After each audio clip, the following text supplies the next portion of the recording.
Hari itu adalah hari ritual suksesi, ujian sihir krusial untuk menentukan pewaris tahta berikutnya. Sialnya, sebagai pangeran ketujuh, aku tidak ada bedanya dengan burung gagak pembawa sial karena terlahir dengan rambut hitam pekat. Selama upacara berlangsung, kami duduk berurutan sesuai pangkat. Semakin terang warna rambut seseorang, semakin besar pula kekuatan sihir yang mereka miliki, dan orang-orang beruntung itulah yang dianggap sebagai bangsawan sejati. Aku lahir tanpa bakat istimewa itu, tapi biar begitu, ayahku adalah kaisar terkuat di antara kami semua. Begitu ritual dimulai, pangeran pertama langsung melangkah maju dengan penuh percaya diri untuk memulainya. Sesuai ingatanku, semua ini memang seharusnya terjadi, tapi kali ini jalannya berbeda. Semua kekacauan ini bermula dari sebuah kantor di kehidupan masa laluku saat beberapa pebisnis gadungan menawarkan skema penipuan penggandaan uang kepadaku. Mereka mengaku hanya ingin membantuku yang sedang kesulitan. Bahkan setelah ayahku meninggal, aku harus tetap bekerja keras demi bertahan hidup. Aku sangat putus asa. Jadi meskipun ragu, aku akhirnya termakan umpan manis mereka. Uangku melayang lebih cepat dari kilat 2 tahun setelah kejadian itu. Hidupku benar-benar hancur berantakan, bahkan setelah membeli makanan ringan yang murah meriah untuk mengganjal perut, aku malah berakhir memuntahkannya kembali. Sebagai pemuda miskin berusia 28 tahun di Korea Selatan, hidupku sangat mengenaskan. Semua ini gara-gara para penipu sialan yang membawa kabur seluruh tabunganku. Sekarang, aku benar-benar tenggelam dalam lautan utang. Setelah menyelesaikan giliran kerja paruh waktu selama 5 jam, aku memutuskan membaca novel favoritku, Dark Hero. Tidak peduli seberapa sering aku membacanya, membuka buku itu selalu berhasil membuat suasana hatiku jauh lebih tenang. Itu adalah satu-satunya caraku melarikan diri dari kenyataan pahit. Lalu aku menyadari sesuatu yang aneh. Di luar jendela, sehelai bulu gagak hitam melayang pelan, disusul darah segar yang tiba-tiba menyembur deras mengotori halaman bukuku. Jantungku mendadak berhenti berdetak dan napasku tersumbat seketika. Di saat bersamaan, novel itu memancarkan energi kegelapan yang pekat, dan ya, hidupku yang ampas resmi berakhir. Tapi tunggu dulu, ini baru permulaan dari kegilaan sesungguhnya. Awalnya aku mengira ini semua hanya mimpi buruk biasa, tapi ruangan di sekelilingku terasa terlalu mewah untuk ukuran gubukku. Ketika aku melomok keluar jendela, tampak puluhan burung gagak hitam bertengger di depan pohon terdekat. Salah satu gagak menatapku tajam lalu mulai bersuara nyaring. Mengira ini masih mimpi, aku mencoba menenangkan kepanikan dalam dadaku. Tapi anehnya, burung itu tiba-tiba bertingkah sangat manja, membuatku semakin kebingungan setengah mati.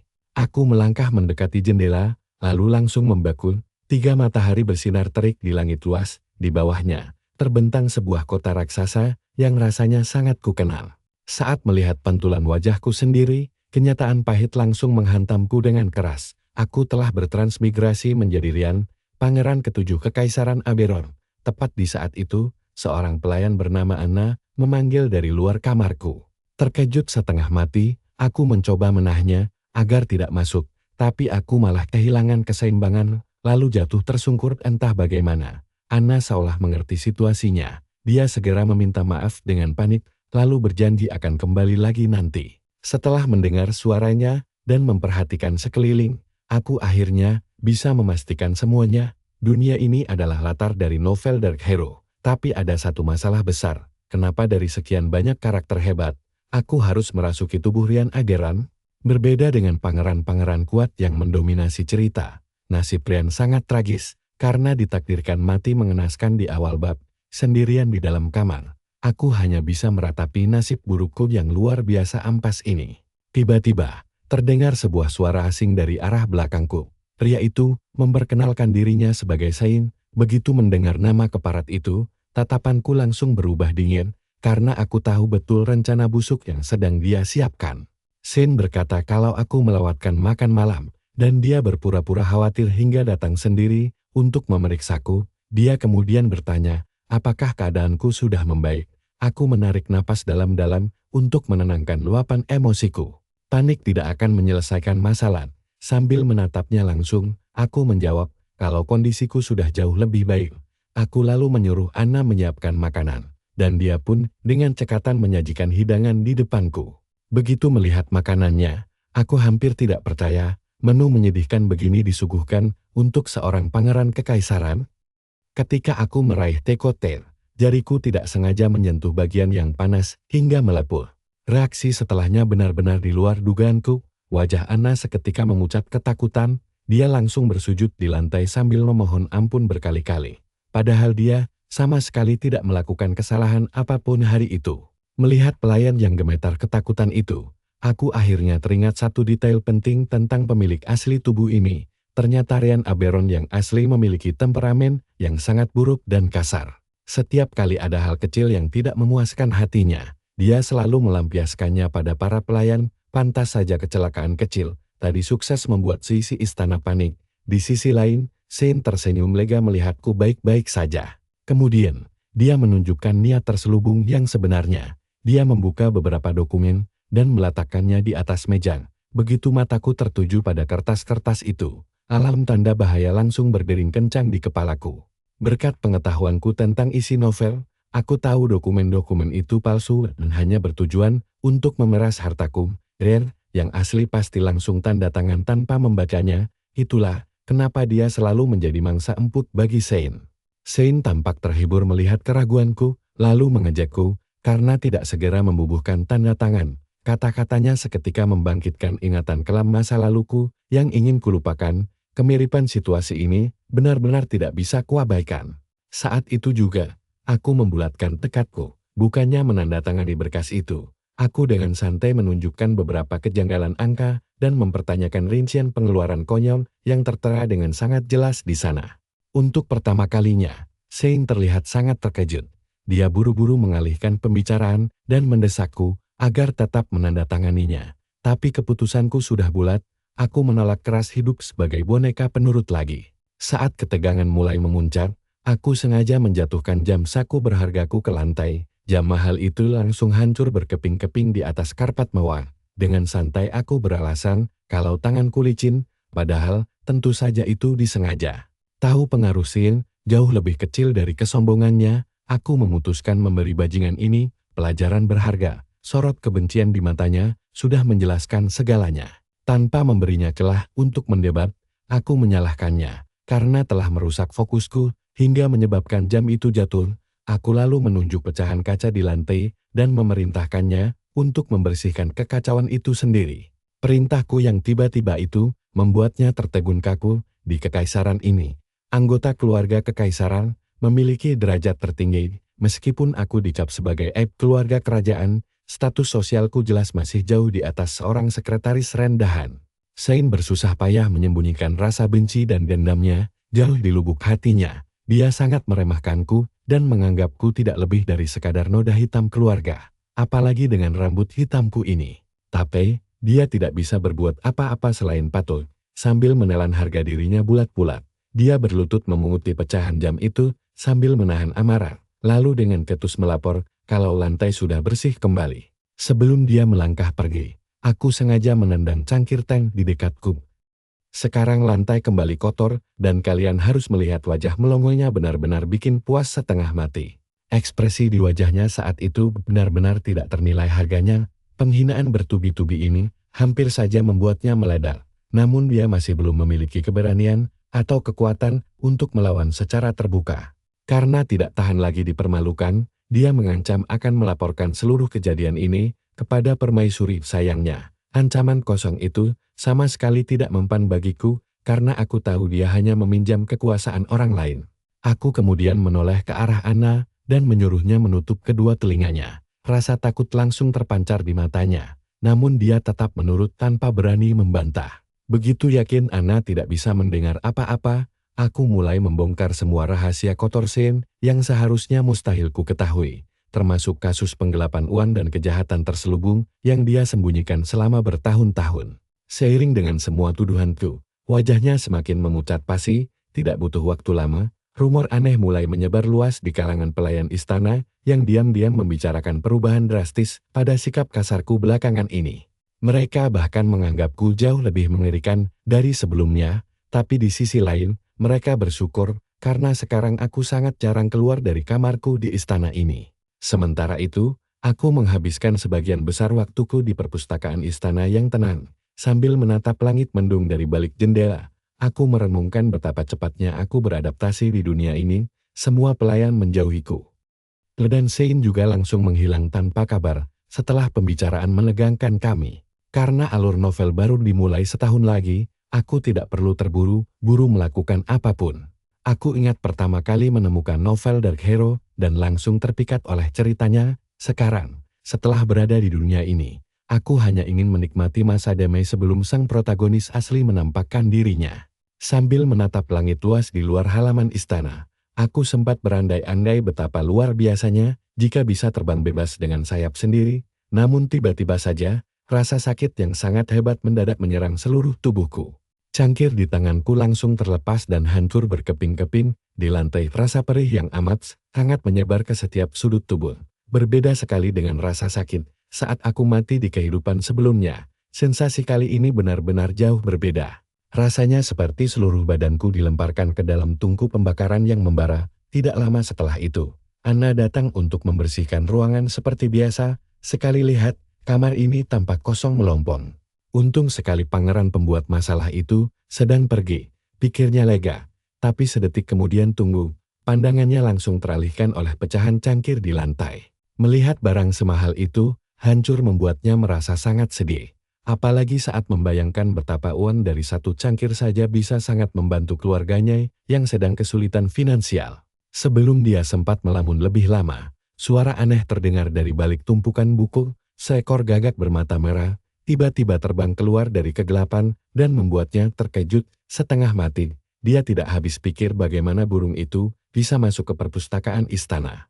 Akhirnya, dia berhasil menangkap burung itu. Sambil mendekapku, dia berbisik memperingatkan bahwa ada orang menyeramkan yang tinggal di kamar ini. Jadi sangat berbahaya jika terus berada di sana. Mendengar ucapannya, barulah aku menyadari satu hal yang sangat mengejutkan. Aku tidak lagi berada di dalam tubuh manusiaku.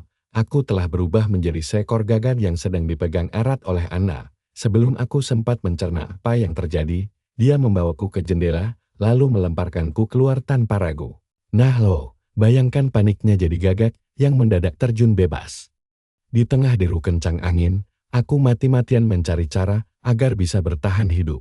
Beberapa saat sebelum menghantam tanah, naluriku mendadak berteriak untuk menggerakkan sayap.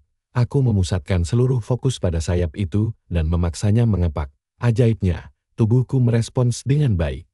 Lepakan sayap itu perlahan memperlambat jatuhku hingga akhirnya aku bisa melayang stabil di udara. Bukannya mati konyol, karena terjatuh, aku justru terbang melayang bebas di atas seluruh halaman istana. Setelah menghabiskan waktu untuk mencoba berbagai hal, aku akhirnya kembali ke istana dan menyadari bahwa perubahan ini bisa dibatalkan. Aku pun tahu bahwa aku bisa bebas berganti wujud antara manusia dan gagak hanya dengan kekuatan pikiran saja. Meski kemampuan ini sangat berguna, hal ini juga menimbulkan masalah yang cukup serius. Kekuatan aneh seperti ini sama sekali tidak pernah diceritakan dalam kisah aslinya, karena bukan bagian dari Dark Hatter. Menunjukkannya bisa mengacaukan masa depan.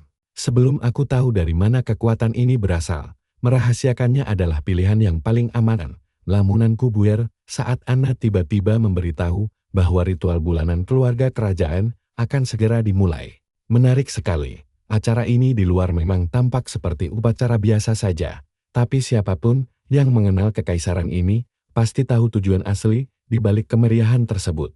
Ini ujian suksesi tahta. Anggota keluarga kekaisaran berkumpul memamerkan bakat dan kekuatan mereka di hadapan sang kaisar. Tidak lama kemudian, aku pun masuk ke aula utama untuk bergabung dengan mereka. Perbedaan antara diriku saudara-saudara yang lain benar-benar terlihat sangat mencolok. Kakak-kakakku memiliki rambut pirang berkilau dan penampilan berwibawa yang alami sejak lahir. Sementara itu, rambut hitamku membuatku terlihat mencolok layaknya bayangan yang tak diinginkan di antara mereka. Tiba-tiba saja, salah satu pangeran melemparkan tatapan penuh permusuhan ke arahku. Orang yang menatapku sinis itu adalah Salus Aaron, pangeran ke-8 sekaligus salah satu saudara tiriku. Aku tidak peduli untuk meresponsnya. Mengabaikannya ternyata jauh lebih ampuh daripada meladeni argumennya, yang malah membuat dia semakin kesal setengah mati. Untungnya, putri pertama segera datang dan langsung meredakan ketegangan itu, membuat Salus terpaksa bungkam. Begitu semua orang duduk dengan tenang di kursi masing-masing, aku mulai mengamati posisi tempat duduk di sekitar meja itu. Penuh taktik, Setiap posisi duduk mencerminkan pengaruh seseorang di kekaisaran, di mana semua kekuasaan mutlak bersumber dari energi misterius bernama manis. Mereka yang lahir dengan rambut berwarna terang biasanya memiliki jumlah energi yang jauh lebih besar, memberi mereka keuntungan luar biasa. Karena aku berambut hitam dan tidak punya manis sedikit pun, aku mendapat posisi terbawah. Biarpun begitu, suasana langsung berubah drastis begitu kaisar melangkah masuk. Seluruh anggota kerajaan ketika berdiri tegak, kaisar dengan tenang menduduki tahtanya, lalu memerintahkan agar ritual suci segera dimulai. Di hadapannya terletak sebuah artefak kuno bernama prosa, peninggalan berharga dari pendiri kekaisaran terdahulu. Benda magis ini mampu mengukur seberapa besar manis seseorang, sekaligus menunjukkan tingkat kekuatan mereka yang sebenarnya saat ini. Begitu kaisar meletakkan tangannya di atas artefak, cahaya biru terang langsung memancar kuat dari permukaannya. Gelombang energi itu merambat ke seluruh meja hingga mencapai ujung terjauh. Hal ini memperjelas satu kenyataan penting, kekuatannya memang berada di tingkat yang sangat berbeda. Setelah itu, kaisar menantang anak-anaknya untuk menguji kekuatan mereka dengan kekuatannya sendiri. Tidak ada nada sombong dalam ajakan tersebut, karena semua orang yang hadir di sana sudah tahu bagaimana hasilnya nanti. Seperti dugaan, pangeran pertama langsung maju menerima tantangan. Pertunjukan kekuatan seperti ini sudah jadi hal biasa baginya, karena dia sangat suka mengingatkan semua orang kenapa dia adalah pewaris tahta utama. Di dunia tempat manis adalah segalanya. Memamerkan kekuatan superior akan memperkuat posisinya sebagai calon kaisar berikutnya. Dengan penuh percaya diri, dia melangkah maju, lalu melepaskan gelombang energi yang luar biasa besar. Tapi tunggu dulu, disinilah semua rencana mulai hancur berantakan. Wajahnya memucat, darah segar langsung menyembur dari mulutnya hingga menodai lantai, membuat seisi aula panik luar biasa. Aku hanya terdiam membisu, karena tahu persis betapa gawatnya situasi ini. Berdasarkan alur cerita aslinya, pangeran pertama seharusnya baru terkena penyakit misterius ini 6 bulan lagi. Kejadian ini benar-benar terjadi jauh lebih cepat dari jadwal. Kenyataan bahwa ini terjadi sekarang membuktikan satu hal penting, alur waktu cerita ini sudah mulai berubah secara drastis. Mana adalah kekuatan khusus yang hanya ada di dunia misterius ini. Energi ini mengalir dalam darah keturunan kekaisaran, namun tiap orang memiliki elemen dan kemampuan yang berbeda. Pangeran pertama menguasai mana air, sedangkan pangeran kedua memiliki mana api. Adapun hasil pangeran pertama hari ini sudah bisa dipastikan hancur. Cahaya biru yang dikeluarkannya hanya mampu menyelimuti setengah dari permukaan meja saja, mengingat masih tersisa 6 bulan lagi sebelum penyakit aslinya memuncak di novel. Hasil tes yang buruk ini tentu sangat masuk akal. Di novel Dark Heider, penyakit misterius pangeran pertama seharusnya baru muncul 6 bulan mendatang. Itu adalah titik krusial dalam cerita, di mana semua kejadian penting berikutnya dirancang matang berdasarkan garis waktu tersebut. Sungguh gila, ambruknya pangeran pertama, serta kemampuan wujud gagak hitamku terjadi jauh lebih cepat dari semua skenario awal yang ku ketahui. Pangeran ketujuh, yang asli sama sekali tidak punya mana, apalagi kekuatan magis untuk berubah wujud. Sambil menyaksikan kekacauan di aula, aku mulai curiga bahwa kehadiranku di sini telah mengubah takdir jauh lebih banyak dari dugaanku. Dampak dari ritual suci itu seketika membuat sisi istana gempar bukan main. Korban paling menderita jelas pangeran pertama. Padahal pagi ini semuanya masih terasa baik-baik saja tanpa kendala.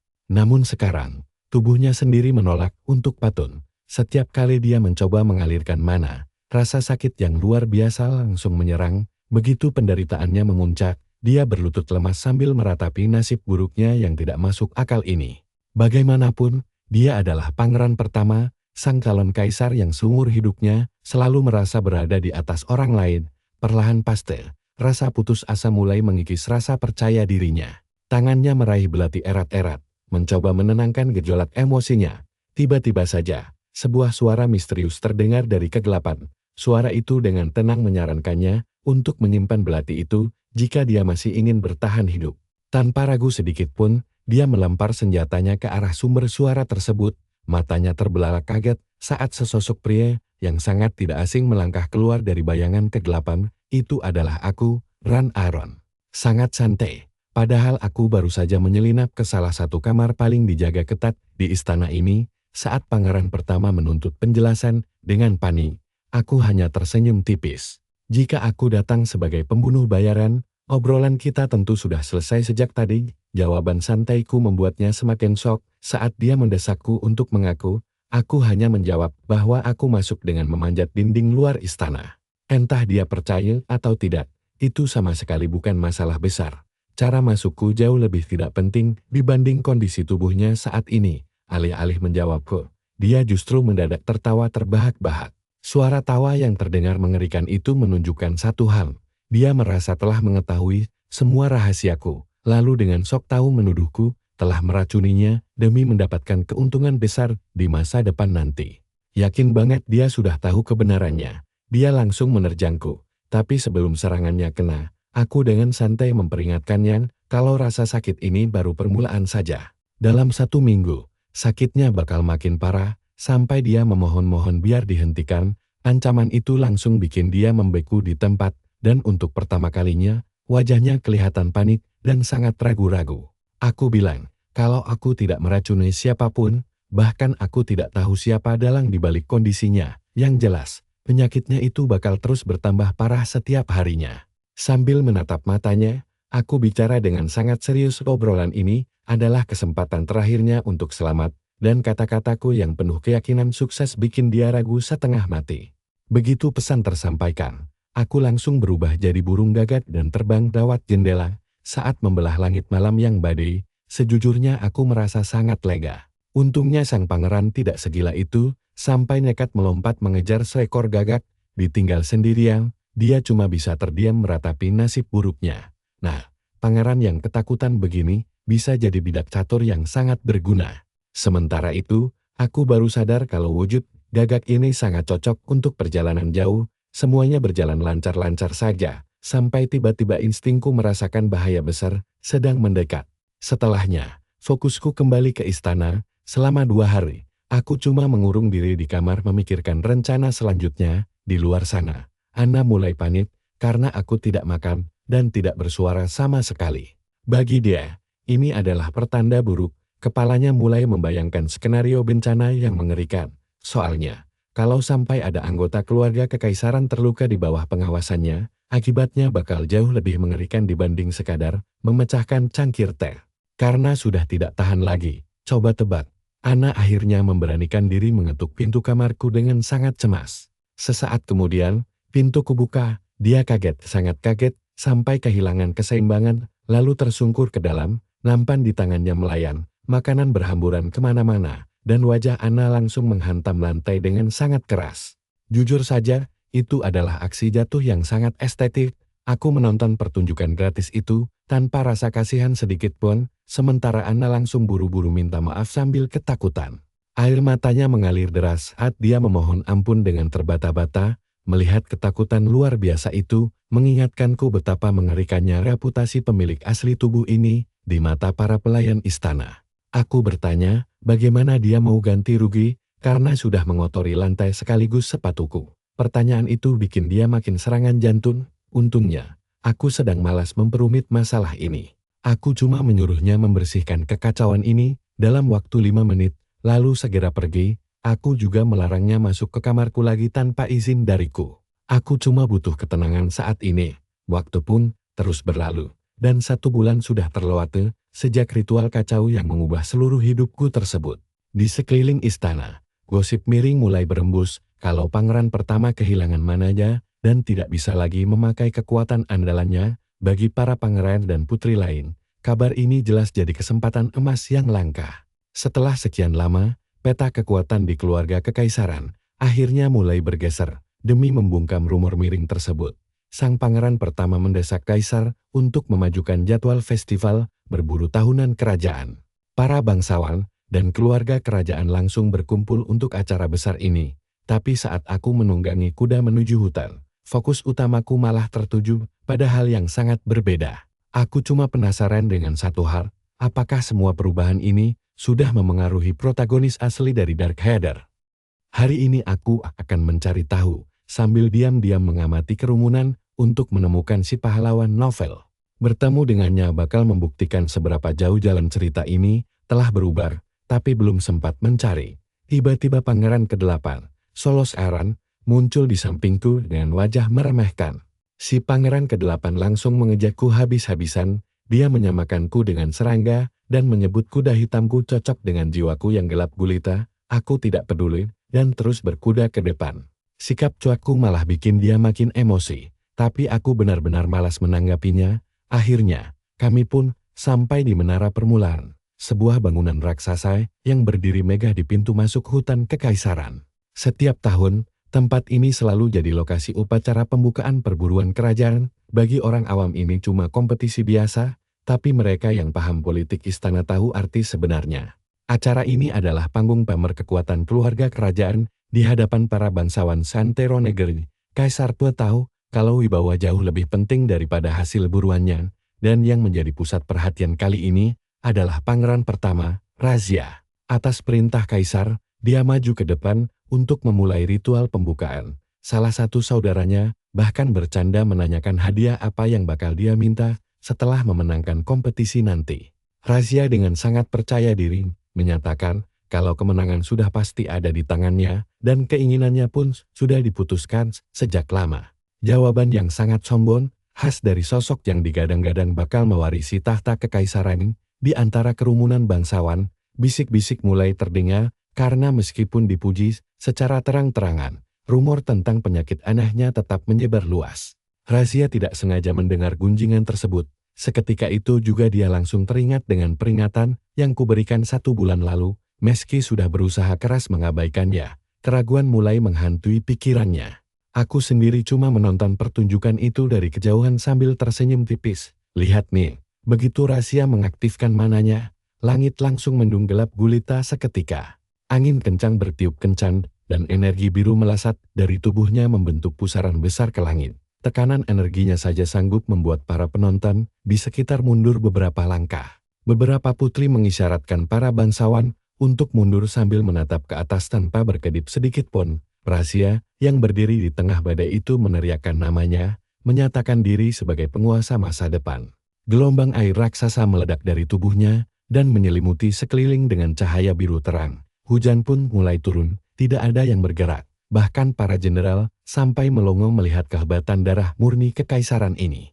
Sorak-sorai penonton pun langsung bergemuruh. Razia menikmatinya sambil mengembuskan napas lega yang mungkin baru pertama kali dia lakukan bulan ini, dan aku tahu trikku berhasil.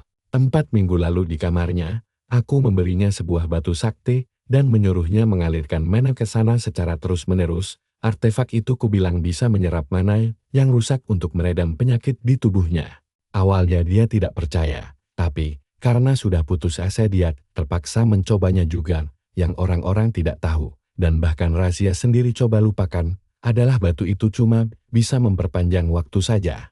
Di novel aslinya batu itu baru muncul belakangan, dan memang bukan obat permanen untuk penyakitnya. Tiba-tiba seorang pelayan datang gemetaran menyerahkan tas besar seolah dia sedang membawa bom yang siap meledak.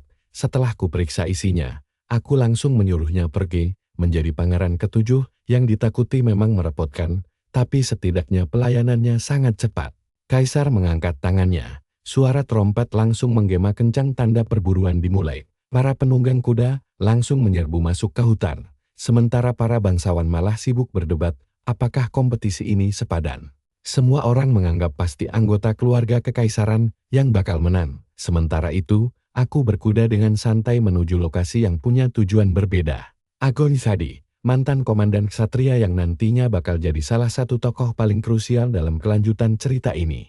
Menanggapi pujian heboh pelayannya soal ritual barusan dengan santai, dia bilang tujuan asli kaisar cuma mau pamer kekuatan kepada para bangsawan. Si pelayan langsung panik dan menyuruhnya diam sebelum ada yang dengar. Agun cuma tertawa lalu lanjut berkuda. Aku sendiri masuk lebih dalam ke hutan yang terbagi jadi 3 area perburuan berdasarkan ukuran mangsa dari kecil sampai besar. Di dalam novel, sempat disebutkan kalau sang adipati mempersembahkan rubah emas kepada kaisar saat kompetisi ini. Masalahnya, detail itu cuma ditulis sekilas lewat sebuah adegan kilas balik saja. Penulis tidak pernah menjelaskan di mana dia menemukan rubah itu. Makanya aku rela menghabiskan banyak waktu mengitari hutan kekaisaran yang sangat luas ini dalam wujud gagak. Rubah emas itu beneran langka banget. Jadi aku harus mempersempit lokasi pencarian. Untungnya, Ada satu detail di novel yang kuingat, katanya setelah berburu, Sang Duke sempat membasuh tangannya di aliran air. Berbekal petunjuk tadi, aku yakin si rubah ada di sekitar danau bagian barat daya hutan. Setelah tujuanku jelas, aku pun langsung bergerak maju sambil menunggu momen yang paling pas buat beraksi. Untunglah Sing berhasil mengantarkan tas itu tepat waktu. Jadi kekhawatiranku kemarin sia-sia saja. Tapi tiba-tiba, kudaku mendadak berhenti bergerak. Telinganya bergerak-gerak seperti sedang mengawasi sesuatu yang sangat mencurigakan di kejauhan sana. Aku langsung turun dan memeriksa keadaannya. Gak ada luka, gak ada tanda bahaya. Pokoknya aman. Ternyata si kuda cuma ugah membawa tas yang menurutnya terlalu berat ini. Aku langsung menceramahi kuda manja ini, kalau kelakuannya beneran gak sopan, dan etos kerjanya mirip bangsawan pensiunan. Si kuda malah menghentakkan kakinya dengan kesal. Dia lalu putar balik dan kabur ke istana secepat kilat.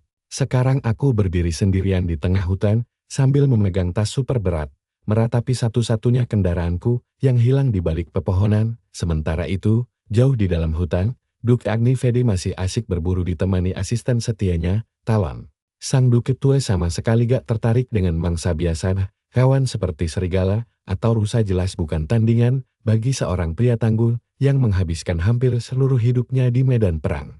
Sambil memacu kudanya, beliau merenung tentang waktu yang terus berjalan dan mengakui kalau tubuh rantanya mulai terasa lelah. Tapi mendengar hal itu, Talon langsung tidak setuju dengan ucapan tuannya. Di mata Talon, Duke tetaplah sosok pahlawan terbesar dalam sejarah kekaisaran. Kemenangan beliau di masa lalu telah menyelamatkan negara dari berbagai konflik besar, dan hampir gak ada yang bisa menandingi pencapaiannya. Agni hanya tersenyum tipis mendengar pujian itu, lalu kembali fokus menatap ke depan. Setelah keheningan yang cukup lama, beliau bertanya apakah Talon pernah melihat anggota keluarga kekaisaran secara langsung. Talon mengaku kalau dia hanya pernah melihat mereka dari kejauhan. Jawaban itu seketika memicu kenangan lama Sang Duke. Beliau teringat saat memberitahu putranya dulu bahwa darah bangsawan kekaisaran itu derajatnya jauh di atas manusia biasa. Selama beberapa generasi, keluarga mereka selalu setia melayani tahta kekaisaran dan kelak tanggung jawab besar itu akan diwariskan kepadanya juga. Duke ingat betapa bangganya beliau saat mengenalkan serikat dagang keluarga mereka dan mengajarkan kewajiban sebagai bangsawan tinggi.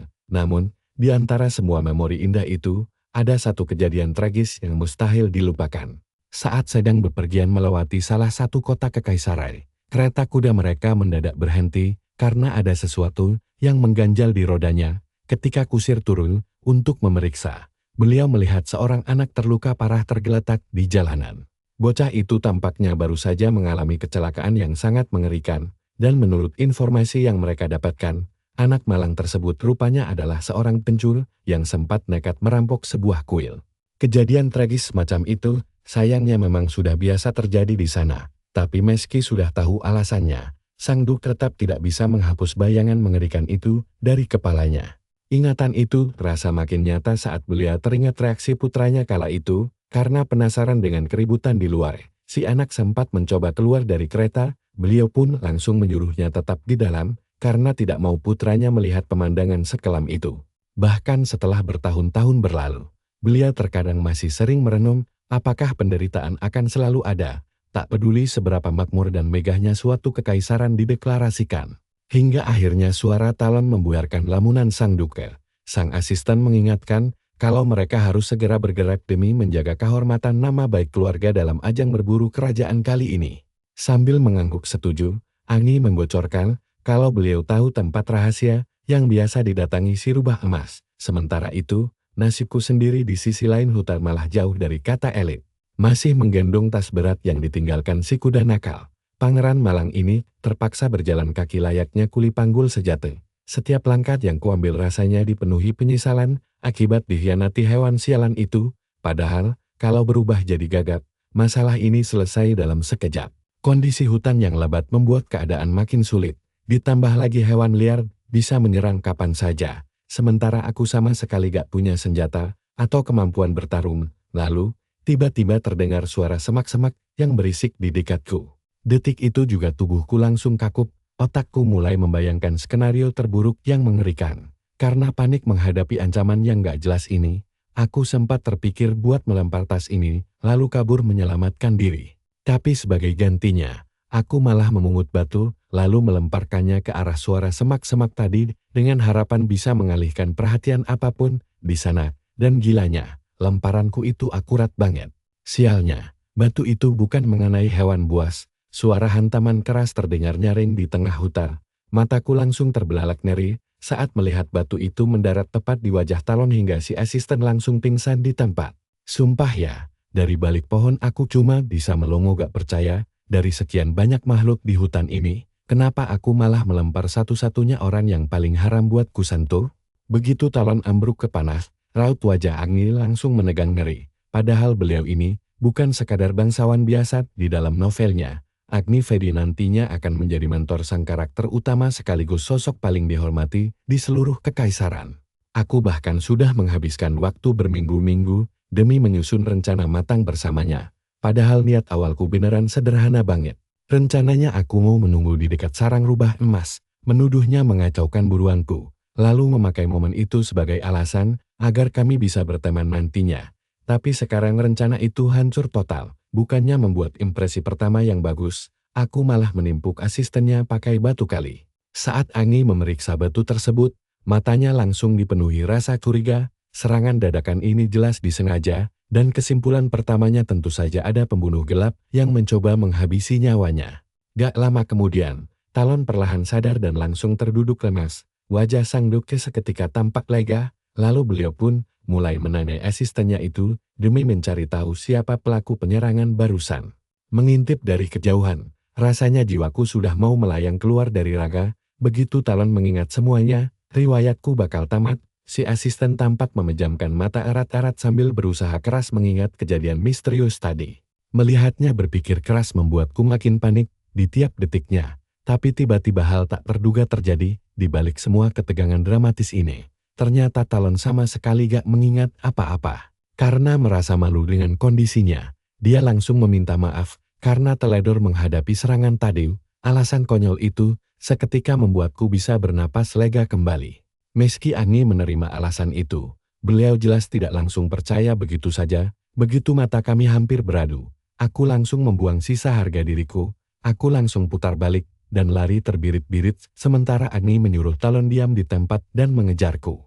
Di titik ini, gak ada gunanya menyalahkan orang lain selain diriku sendiri. Aku terus berlari menerobos hutan selekas mungkin yang bisa dilakukan oleh kedua kakiku. Aku terus berlari sambil berharap sudah memicu jarak yang cukup jauh agar bisa lolos dari kejaran Agni Fedi. Sayangnya harapan itu langsung pupus. Sang duke mendadak muncul tepat di belakangku dengan kecepatan berlari yang beneran gak masuk akal buat usianya. Beliau berteriak menyuruh penyerang misterius ini untuk segera menyerahkan diri, dan saat itu juga, aku sadar kalau tertangkapnya diriku hanyalah masalah waktu saja. Sempat terpikir buat membuang tas ini, lalu berubah jadi burung gagak.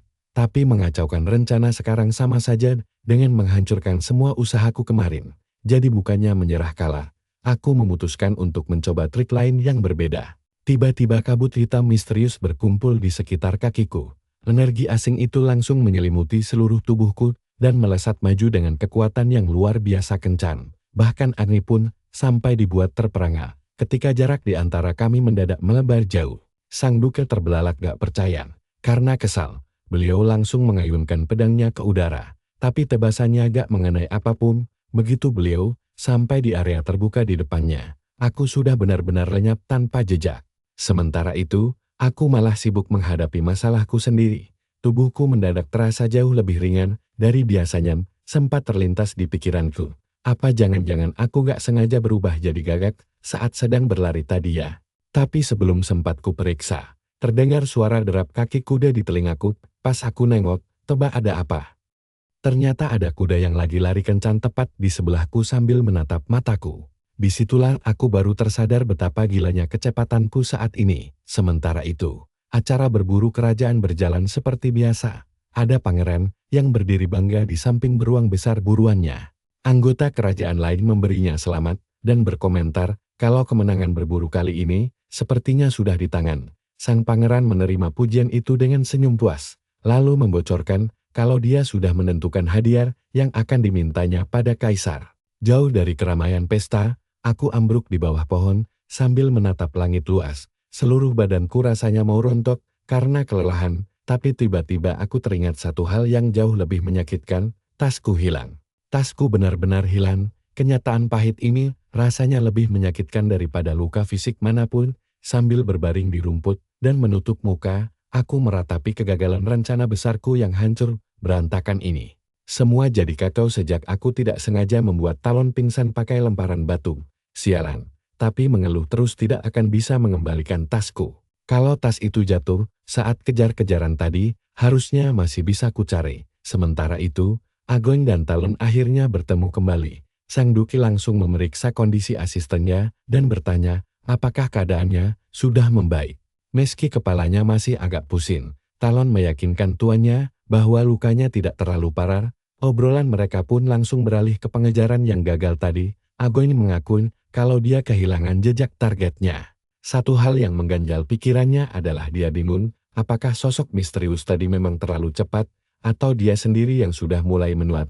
Tepat saat itulah, Talon menyadari sesuatu di dekat mereka. Sebuah tas tergeletak di antara rumput tinggi. Sang Duke memungutnya, lalu memeriksanya dengan penuh rasa penasaran. Luarnya sih kelihatan mewah. Tapi begitu dibuka, isinya malah bikin heran, karena cuma penuh dengan batu. Sambil sembunyi, aku melihat mereka. Nah, bagian ini seru. Pas tahu itu tasku, aku langsung panik dan menerobos keluar tanpa pikir panjang. Talon langsung mematung begitu melihat wajahku. Dengan terbata-bata, dia menyebut gelarku sebagai Pangeran Ketujuh. Menyadari ada anggota keluarga kekaisaran di depan mereka, kedua pria itu langsung berlutut dengan satu kaki. Aku langsung mengambil alih kendali situasi. Dengan wajah ketus, aku menuntut penjelasan kenapa barang pribadiku bisa ada di tangan mereka.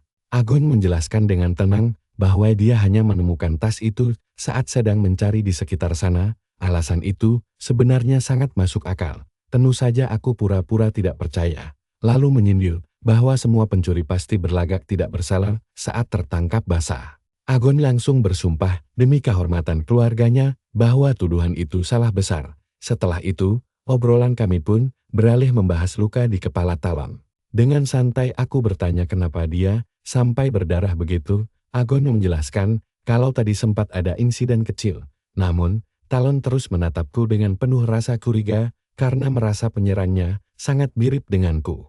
Dia melangkah maju, suaranya bergetar hebat, gawat. Sebelum dia sempat membongkar rahasiaku dan membuat koneksi berbahaya, aku langsung menjambak rambutnya. Aku membentaknya karena berani lancang berbicara tanpa izin di depan anggota kerajaan. Aku bahkan memberi ancaman halus bahwa sebilah pedang bisa dengan mudah membereskan sikap kurang ajarnya itu. Ketakutan tampak jelas di mata Talon. Tanpa ragu, Agon langsung melangkah maju dan memosisikan dirinya di antara sang pangeran dan asistennya itu.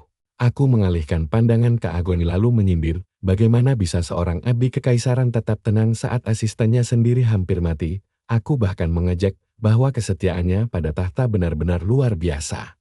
Lalu aku menambahkan bahwa kelak anaknya pun pasti akan tumbuh menjadi anjing pelayan yang sama setianya seperti dia. Kalimatku jelas-jelas bernada hinaan. Sambil menyodorkan tas tadi ke tangan Agon, aku berkata bahwa pertemuan kami ini pastilah takdir.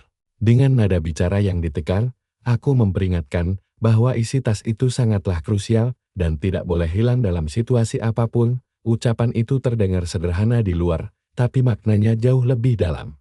Agon menerima tas itu sambil memperhatikanku dengan saksama. Aku pun langsung pergi. Begitu masuk ke hotel, rasa tegang di pundakku perlahan sirna setelah membuat dia ragu. Begitu aku tidak terlihat lagi, Talon langsung meminta maaf karena sudah memulai keributan. Namun Agon menenangkannya dan berkata bahwa pemuda itu masih sangat beruntung karena hanya menderita luka ringan saja. Tiba-tiba Talon terdiam dengan wajah sangat serius. Dia berkata bahwa dia akhirnya ingat siapa sosok yang melempar batu itu. Pelakunya adalah aku, sang Ranleran sendiri. Namun sebelum dia sempat lanjut bicara, Agon menyuruhnya diam. Wajah sang Duke tua tetap datar tanpa ekspresi saat dia memerintahkan asistennya untuk tidak membahas hal itu lagi. Sambil berjalan menjauhi wilayah kekuasaan Agon Fades, aku mulai mengingat kembali alur cerita dari novel Darkheader. Dalam cerita aslinya, sang Duke baru akan berbalik melawan kekaisaran setelah dia kehilangan putra tercintanya. Kehilangan besar itu menghancurkan seluruh kesetiaan hidupnya dan mendorongnya untuk melakukan pemberontakan besar. Aku butuh pemicu yang sangat kuat agar pemberontakan itu terjadi lebih cepat. Benihnya sudah tertanam dengan sangat baik. Sekarang aku hanya perlu menunggu hasilnya saja. Di sana, Roja akhirnya mengumumkan hadiah keinginan yang ingin dia klaim sebagai pemenang. Sambil tersenyum dingin, dia mengusulkan pembangunan wilayah di sekitar kuil, sebuah proyek yang terdengar sangat mulia di permukaan. Tujuan licik aslinya segera terungkap karena proyek ini akan mengusir paksa semua gelandangan dan orang miskin di sana. Dalam hati aku menyimpulkan bahwa nasib buruk wilayah Ani Vetus kini sudah tidak bisa dihindari lagi. Jiwa keadilan dan belas kasih Sang Duke pasti akan berbenturan keras dengan kebijakan kejam kekaisaran, ditambah dengan semua rencana yang sudah kujalankan. Jalan menuju perang besar di masa depan kini terlihat semakin jelas. Saat matahari mulai tenggelam di ufuk barat, aku berulang kali memeriksa keadaan sekitar dari balik semak-semak untuk memastikan tidak ada satupun saksi mata yang tersisa di sana. Semua detail rencanaku berjalan mulus tanpa celah, namun ada rasa sesak yang mengganjal di dadaku. Bergerak secara rahasia seperti ini malah membuatku merasa seperti penjahat licik yang hobi mempermainkan takdir orang lain demi keuntungan pribadi. Tiba-tiba seorang wanita anggun muncul dari balik pepohonan hutan. Aku langsung mengenali sosoknya. Dia adalah Mental Aborer, putri pertama sekaligus salah satu tokoh paling berpengaruh di dalam keluarga kekaisaran saat ini. Parasnya memang sangat cantik, tapi auranya yang mengintimidasi membuat orang-orang ketakutan. Aku pun langsung menyapanya dengan penuh rasa hormat. Mental mengabaikan formalitas itu begitu saja dengan alasan tidak perlu bersikap terlalu kaku di antara saudara sekandung. Namun, arah pembicaraan kami tiba-tiba berubah ke hal yang merepotkan saat dia bertanya di mana kudaku berada. Aku berbohong dengan cepat, tapi gagal. Mental menatapku dingin dan berkata kalau dia tahu aku sedang berbohong.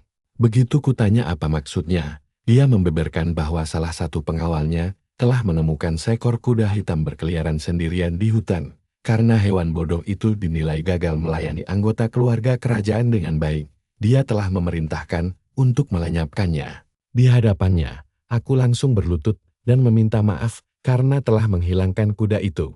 Mental menyuruhku untuk segera berdiri kembali karena dia tidak ingin terlihat seperti sedang menghukum adik laki-lakinya sendiri di tempat umum.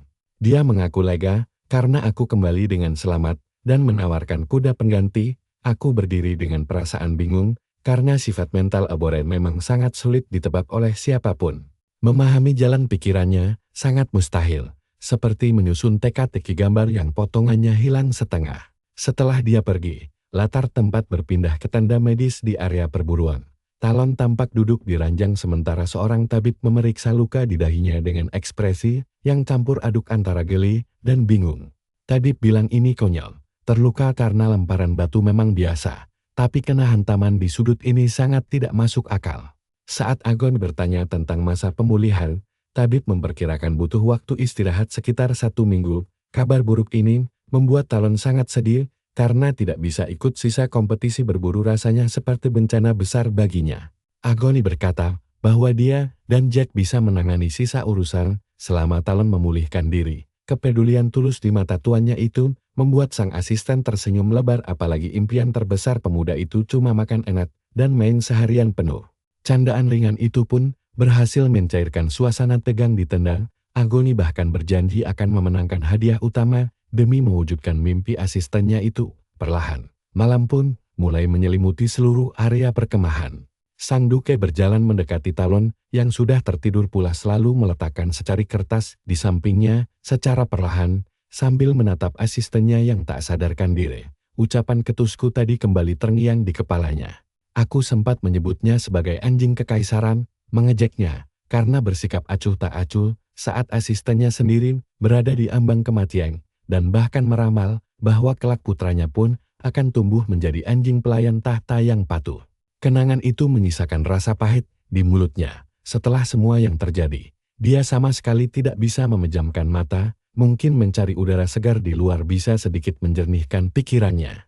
Saat dia berdiri dari kursinya, matanya langsung tertuju pada tas yang kuberikan tadi. Dia cuma bisa memandangi tas itu dalam keheningan yang panjang. Akhirnya dia membawa tas itu pergi. Tanpa sadar, Langkah kakinya membawanya ke tempat masa lalu, tempat penuh kenangan manis bersama Fain. Disinilah dia pernah berdiri dan menceritakan kisah Sira Agung pada sang anak, sosok penyelamat legendaris yang turun di era paling gelap umat manusia. Pria berkekuatan misterius yang tak pernah ada tandingannya di dunia modern saat ini. 1000 tahun lalu, Sira menyatukan wilayah perang di bawah satu bendera avian yang megah. Lebih hebatnya lagi, dia juga melahirkan garis keturunan kekaisaran yang masih berkuasa sampai hari ini. Ada rasa hangat sekaligus sedih di ingatan itu. Flynn adalah harta paling berharga di hidupnya. Dia selalu berharap sang anak mewarisi prinsip hidupnya, mengabdi pada keluarga kekaisaran dengan rasa bangga luar biasa yang sudah dia jaga selama puluhan tahun. Tiba-tiba pikiran aneh muncul. Kenapa dia begitu patuh pada perintah Ryan Abernathy? Padahal batu-batu misterius itu jelas tidak ada gunanya sama sekali. Sejak awal kelakuan sang pangeran memang sangat mencurigakan, acara berburu kerajaan selesai jauh lebih cepat dari perkiraan semua orang. Para bangsawan mulai berbisik-bisik panik tentang suara-suara aneh yang menggema di dalam hutan semalaman suntuk. Mayoritas orang sudah bisa menebak apa yang terjadi. Rahasia mendominasi kompetisi itu dengan sangat brutal. Acara yang harusnya berlangsung selama 4 hari langsung selesai hanya dalam 1 malam saja. Prestasi gila ini jelas membuat seluruh bangsawan yang berkumpul terpanan, berdiri dengan angkuh di depan semua orang. Rahasia resmi dinobatkan sebagai sang pemenang, kaisar sendiri, yang langsung memberikan ucapan selamat kepadanya. Pangeran pertama itu berlutut dan berterima kasih pada ayahnya. Sesuai tradisi kekaisaran, pemenang berhak meminta satu hadiah. Semua orang mulai tegang dan menebak-nebak apa yang akan diminta oleh calon kaisar masa depan ini. Rahasia Bangkit Fei mulai berbicara. Dia menjelaskan bahwa area sekitar kuil suci sekarang sudah dipenuhi oleh para gelandangan dan pengungsi liar. Demi menjaga kehormatan tempat suci tersebut, tindakan tegas harus segera diambil. Tapi tunggu, disinilah kebusukannya mulai tercium. Makna kejam di balik ucapannya itu langsung terasa sangat nyata. Rencana razia ini akan memberinya kekuasaan penuh untuk mengusir paksa semua warga miskin itu tanpa sisen. Tiba-tiba wajah sang anak terlintas di pikirannya, membuat semua firasat buruk beberapa bulan terakhir ini langsung terasa masuk akal. Ketakutannya terbukti nyata. Sudah tiba saatnya, dia langsung menggenggam pedangnya sangat erat dan melangkah maju. Bisik-bisik tegan langsung terdengar saat salah satu pahlawan terbesar kekaisaran nekat mendekati keluarga kerajaan dengan tangan mencengkeram erat senjatanya. Sementara itu, rencana rahasiaku lainnya juga mulai berjalan dengan mulus. Aku mendadak muncul di depan Talon dan memintanya bergerak perlahan. Aku menyuruhnya segera membawa obat-obatan dan bertanya heran kenapa dia malah tidur padahal upacara penutupan sudah dimulai. Talon mendadak kebingungan, dia malah bertanya upacara apa yang kumaksud. Begitu mendengar jawabanku, dia langsung berlari kencang keluar ruangan, mengabaikan rasa sakit yang luar biasa di kepalanya. Talon menerobos kerumunan orang dengan paksa. Saat dia berhasil sampai ke barisan paling depan, pemandangan di sana membuatnya membeku. Agon Fair tampak sudah berlutut di kepung puluhan ksatria kekaisaran dengan pedang terhunus tajam. Tepat di tengah arena pertarungan, Rahasia berdiri angkuh sambil menatapnya dengan pandangan mata yang sangat dingin. Sang pangeran pertama menuntut penjelasan atas aksi kurang ajar Agon tersebut. Menghadapi situasi menegangkan ini, Sang Duke menjawab dengan sangat tenang. Dia menyatakan bahwa keluarganya telah mengabdi dengan setia pada kekaisaran selama 1000 tahun. Generasi demi generasi berkorban demi tahta. Tapi sayang, kesetiaan suci itu sekarang sudah melenceng sangat jauh. Alih-alih melindungi kekaisaran dengan cara yang terhormat, keluarga seperti miliknya justru sering diperalat untuk menindas rakyat yang lemah. Setelah mengucapkan kalimat telak itu, Agon resmi mengajukan petisi terakhirnya kepada sang kaisar. Sang penguasa hanya mendengarkan perkataan itu dalam keheningan total. Akhirnya, kaisar mengakui semua bakti dan pengabdian seumur hidup Sang Duke. Dia mengakui bahwa Agon memang pelayan kekaisaran yang paling setia di dunia. Namun, kesetiaan yang luar biasa itulah yang membuat situasi ini terasa sangat ironis. Bakti yang membuatnya sangat dihormati justru mendorong dirinya untuk menantang langsung dekret kekaisaran yang mutlak. Berdasarkan hukum kekaisaran, menghalangi kehendak tahta adalah dosa besar dengan hukuman yang sangat berat. Agon paham betul aturan itu. Dibanding siapapun, dia menyatakan bahwa dia siap membayar kesalahannya ini dengan nyawanya sendiri. Ucapan mengejutkan itu langsung menghancurkan seluruh ketenangan Talon. Dia berteriak histeris memanggil tuannya, dan mencoba menerobos penjagaan prajurit dengan sangat putus asa. Di dalam hati, aku berharap sang protagonis utama juga bisa menyaksikan momen dramatis ini, jauh dari tempat upacara. Seorang pengelana sedang berlutut di tepi sungai. Kelelahan setelah perjalanan panjang, dia menyendok air dengan tangannya untuk minum. Namun sebelum sempat meminumnya, energi biru misterius mendadak mengalir deras di atas air sungai. Fenomena aneh ini langsung menarik perhatian penuh dari si pengelana muda tersebut. Perlahan, dia menurunkan tudung kepala yang menutupi wajahnya. Sosok yang menyaksikan semua keganjilan ini dari kejauhan ternyata adalah Raida. Sang protagonis utama dari kisah Dark Heather akhirnya resmi menampakkan dirinya di sini. Pemimpin keluarga Vadius, pahlawan besar yang selalu menyokong dinasti kekaisaran selama lebih dari 1000 tahun. Pria perkasa yang sudah mengukir prestasi perang tak terhitung jumlahnya selama 30 tahun masa baktinya. Tapi tragisnya, kini pahlawan besar itu justru dituduh melakukan dosa besar karena menghina keluarga kekaisaran atas nama dinasti. Rahasia Aberon dengan lantang mengumumkan bahwa hukuman mati harus segera dilaksanakan. Sihir mematikan mulai berkumpul di sekitar sang duke. Energi mana di sekelilingnya bergetar hebat saat kekuatan besar memenuhi seluruh area. Tekanan luar biasa itu bahkan membuat sang duke sampai kesulitan untuk bernapas. Namun di tengah kondisi kritis itu, perhatian sang duke justru teralihkan ke arah lain. Dia terkejut melihat kehadiran Talon di tempat ini. Agon merasa bingung karena mengira asistennya tadi hanya melebih-lebihkan rasa pusingnya. Dia merasa sangat bersalah atas prasangka buruknya tadi. Tapi Flynn jauh lebih penting sekarang. Seseorang harus merawat anak itu di masa depan. Lalu dia melihatku. Aku memberi isyarat bibir yang memintanya agar tidak mati sekarang. Kalian harus perhatikan baik-baik wajahnya. Saat akhirnya dia memahami maksud dari pesanku tersebut, namun terlambat, Rahasia melepaskan sihir dahsyat yang langsung mementalkannya tinggi ke langit. Darah segar langsung muncrat dari mulutnya. Cukup satu lambaian tangan santai, sang pangeran mengakhiri segalanya. Talon mematung nyeri, aku hanya menonton, dan jauh di sana, Flynn menyadari ada keanehan. Sebuah benda bercahaya tampak melesat di langit seperti bintang jatuh di dekat sana. Sang tokoh utama juga melihatnya dan langsung melesat mengejarnya. Dia menghentakkan kakinya keras ke tanah, melontarkan dirinya maju dengan kecepatan penuh. Jarak yang jauh langsung terpangkas dalam sekejap mata. Dia masih belum bisa memastikan benda apa itu sebenarnya, manusiakah? Atau justru senjata pusaka? Dia melompat tinggi, berusaha meraihnya, tapi mendadak berhenti tepat di tepi jurang yang curam. Sambil kelingukan, dia panik karena kehilangan jejak. Tak lama kemudian, dia sadar benda misterius itu jatuh di lereng gunung, bertekad menyelidikinya. Dia langsung berlari ke sana. Di sisi lain, Talon masih mematung karena shock berat. Di sekitarnya, orang-orang mulai heboh membicarakan nasib keluarga Vadius ke depan. Sang kaisar dengan sangat tenang menyatakan bahwa masalah ini sudah selesai. Seorang pengawas kemudian mengumumkan bahwa upacara penutupan kompetisi berburu akan digelar tepat tengah hari. Razia cuma menghela napas malas. Baginya, mereka barusan hanya menangkap seekor kecoa kecil yang mengganggu. Menurutnya, saat orang yang tidak tahu diri diberi ampunan, mereka memang akan menjadi semakin kurang ajar dan melunjak. Kerumunan mulai berbisik-bisik ramai. Banyak yang bilang riwayat keluarga Vadius sudah tamat. Sebagian lagi mengejek sang duk sangat bodoh. Akhirnya, Talon berbalik dan berjalan pergi dengan langkah gontai. Orang-orang meludah ke arahnya. Bahkan ada yang meneriakinya sebagai pengkhianat musuh.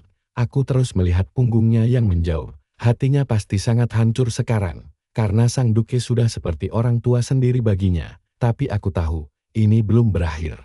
Setibanya di tenda miliknya, Talon terkejut menemukan sepucuk surat kecil yang sudah menunggunya. Segel di surat itu adalah lambang keluarga Vadius, pesan terakhir dari sang duke, yang meminta tolong agar Talon menjaga putra semata wayangnya, Flynn.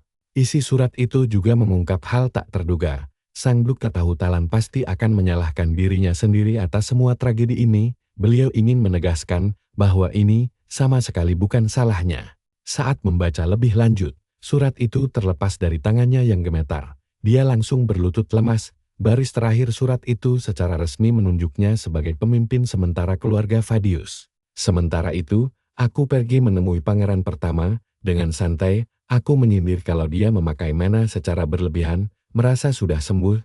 dia malah terus memaksakan kekuatannya hingga batas maksimal. Aduh, lihat mukanya. Kondisi sang pangeran Malang makin kritis sejak kompetisi berburu kemarin. Dengan wajah berlumuran darah, dia menatapku tajam karena ingat ucapanku dulu tentang batu penyerap mana hitam. Sambil mengancam akan membunuhku, dia menuntutku berhenti bicara pakai teka-teki dan mengungkap kebenarannya. Aku pun menjawab dengan tenang bahwa dia harus melepas mana itu secara perlahan demi keselamatannya. Dia mengamuk hebat.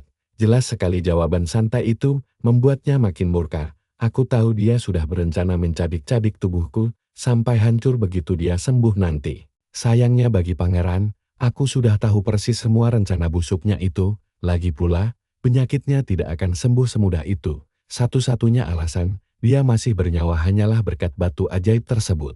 Kabar buruk tentang Talan yang koma terus menyebar luas hingga aku sempat ragu dia bisa bertahan hidup. Namun, 2 minggu kemudian, pria perkasa ini akhirnya membuka matanya kembali. Sambil kebingungan, dia menatap sekeliling untuk mencari tahu keberadaannya saat ini. Tiba-tiba seseorang di dekatnya berteriak menyuruhnya segera bangkit berdiri karena dia belum mati. Saat itulah dia sadar telah pingsan selama 2 minggu penuh. Padahal dengan kondisinya sekarang, dia bisa saja mati kapan saja. Tapi tanpa memedulikan kesehatannya, Talan langsung menanyakan kondisi keluarga dan tuan muda. Sangat suram, keadaan keluarga Fadius kacau balau karena para mitra bisnis telah pergi dan pelayan pun banyak yang kabur. Keuangan mereka hancur lebur dan mustahil bagi mereka meminta bantuan dari keluarga kekaisaran. Sebelum obrolan itu berlanjut, suara kecil tiba-tiba memanggil namanya, Talan. Mendengar suara itu, Talan langsung bangkit tegak dan segera membungkuk hormat. Di depannya berdiri sang tuan muda, Flynn, yang menanyakan kabarnya sambil menjelaskan banyaknya masalah pelik sejak kepergian Talan. Persiapan pemakaman sang duke saja mendadak buntu. Sebelum Flynn lanjut bicara, tiba-tiba dari luar pintu terdengar bisik-bisik tetangga yang mulai menggosip. Mereka menyindir kematian sang duke adalah akibat dari gaya hidupnya yang sembrono, bahkan mengejeknya karena memiliki anak di usia senja. Mendengar hinaan itu, Talan sadar reputasi keluarganya tidak akan pulih dengan mudah. Raut wajahnya seketika menggelap. Dia memanggil Pale dan langsung memerintahkannya untuk memotong lidah para penyebar rumor busuk tersebut, lalu menyerahkan potongan lidah itu ke hadapannya. Bagi Talan, itu pantas. Pal sempat ragu, tapi tatapan dingin Talan membuatnya langsung bungkam dan patuh tanpa banyak tanya. Kemudian, Talan membuat keputusan yang jauh lebih mengejutkan. Tidak akan ada pemakaman mewah, dan mendiang duke tidak akan lagi diakui sebagai bagian dari silsilah agung keluarga Fadius. Keputusan dingin ini membuat sang tuan muda Flynn sangat terkejut dan ketakutan, namun Talan menegaskan alasannya bahwa sebagai pemimpin sementara keluarga Fadius, dia wajib melindungi kehormatan mereka. Sampai tuan muda cukup umur untuk berkuasa, tanggung jawab besar ini ada di pundak